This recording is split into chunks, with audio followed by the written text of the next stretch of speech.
de la législation et des aspirations profondes des salariés. Et c'est ainsi qu'il faut le concevoir. Je sais, mesdames les ministres, que vous travaillez d'ores et déjà avec l'ensemble de ces partenaires sur ces questions afin de jeter les bases d'un dispositif encore plus complet, plus protecteur pour les salariés, les indépendants, plus incitatif pour les entreprises. Je sais que des pistes de réflexion existent, vous m'en avez parlé. Je pense à l'élargissement des possibilités de fongibilité entre certains droits. Je pense aux réflexions engagées par certaines organisations syndicales en vue de faire du CP1 un outil personnalisé de la gestion du temps de travail tout au long de la carrière des salariés. Une réunion d'étape du Conseil d'orientation est prévue au mois de février. Elle permettra de clarifier l'ensemble de ces hypothèses. Je veux saluer enfin tous ceux qui ont à cœur d'alimenter la réflexion sur les CPA et sur ces évolutions possibles. Je sais que les acteurs qui se sont impliqués dans la préparation de cette réforme restent extrêmement attentifs à son avenir. Je pense également aux think tanks qui se sont penchés plus récemment sur cette question, notamment l'Institut Montaigne. L'intérêt que suscite cette grande réforme me semble naturel. Il témoigne de l'importance que présente aujourd'hui la question des parcours professionnels, tant pour les salariés que pour l'ensemble des actifs et pour les entreprises. Je ne doute pas que ce sujet sera au cœur des débats de la campagne présidentielle et j'espère que l'ensemble des acteurs qui auront à débattre des enjeux sociaux, économiques, de la question de la relation de la société à l'entreprise auront pour principale préoccupation d'améliorer, d'approfondir cette réforme solide que nous avons mise en place et que nul ne s'aventurera à vouloir la remettre en cause, car je sais l'attachement de tous ceux qui en seront les bénéficiaires. Mais l'histoire montre qu'il ne s'agit pas qu'une réforme soit bonne pour qu'elle soit garantie de sa pérennité. Il arrive que de mauvaises réformes soient préservées et que la tentation existe de remettre en cause de bonnes réformes. Et donc je préviens, il peut y avoir des tentations, mais nous veillerons à ce que ces tentations soient contenues. De ce point de vue-là, d'ailleurs, je vous rappelle que vous pouvez vous-même jouer un rôle, selon vos préférences, selon vos choix.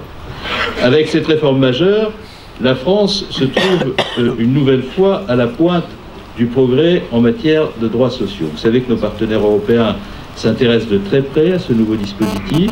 Plusieurs d'entre eux, d'ailleurs, ont demandé à ce que cet outil, pour lequel nous sommes précurseurs, leur soit présenté.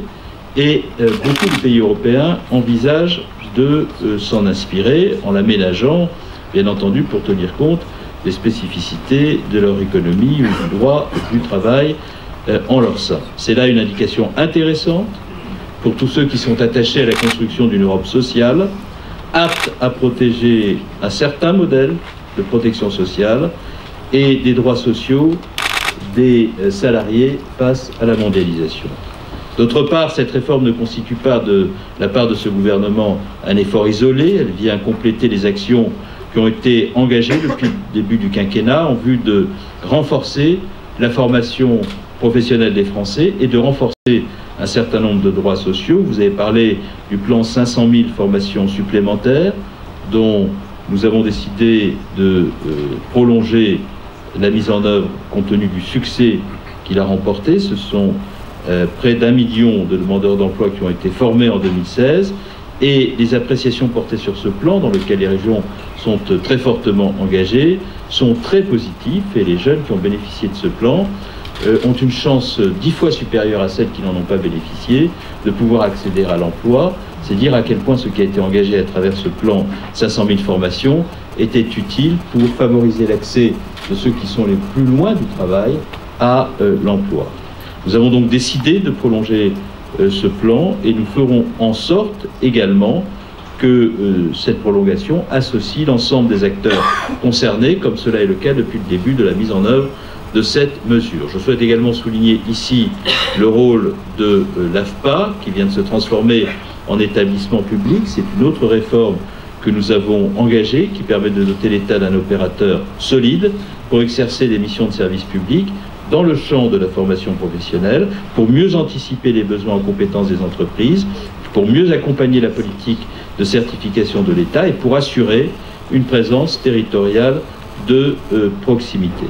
Améliorer les compétences de ceux qui en ont le plus besoin. C'est aussi, vous l'avez rappelé, l'objectif de la garantie jeune. Comme je l'ai rappelé, après une période d'expérimentation qui a bénéficié à plus de 100 000 jeunes et démontré son efficacité, ce dispositif est désormais généralisé dans toute la France depuis le 1er janvier. C'était une mesure très attendue. Elle va permettre d'accompagner les jeunes les plus en difficulté dans un parcours d'insertion vers la qualification et l'emploi.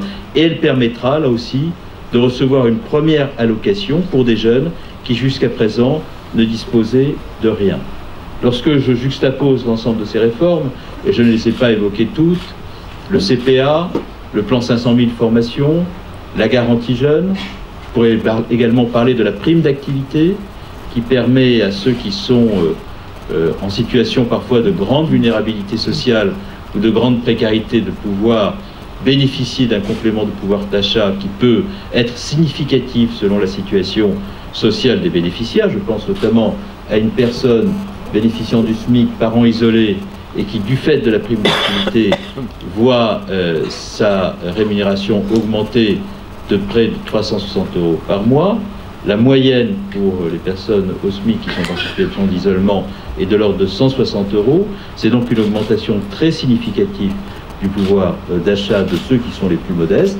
Et cette réforme aussi, comme celle que je viens d'indiquer, s'inscrit dans une ambition de progrès social qui a toujours guidé les gouvernements qui, lorsqu'ils exercent la responsabilité du pays, souvent d'ailleurs dans des périodes de crise extrême, c'est parce que la crise est là et qu'elle mine la solidarité et renvoie à la plus grande précarité les plus vulnérables, que les gouvernements qui ont une foi dans le progrès social sont parfois appelés à exercer la responsabilité du pays. Eh bien, ce gouvernement, à travers cette mesure et les autres que j'ai citées, aura fait en sorte tout au long des 5 années qui viennent de s'écouler d'approfondir un certain nombre de droits sociaux en raison des convictions qui sont les siennes, mais aussi de la foi qu'il a, ce gouvernement, dans le dialogue social et dans la possibilité de conforter un certain nombre de droits par le dialogue social. C'est pour cela que nous avons mis en œuvre toutes ces mesures,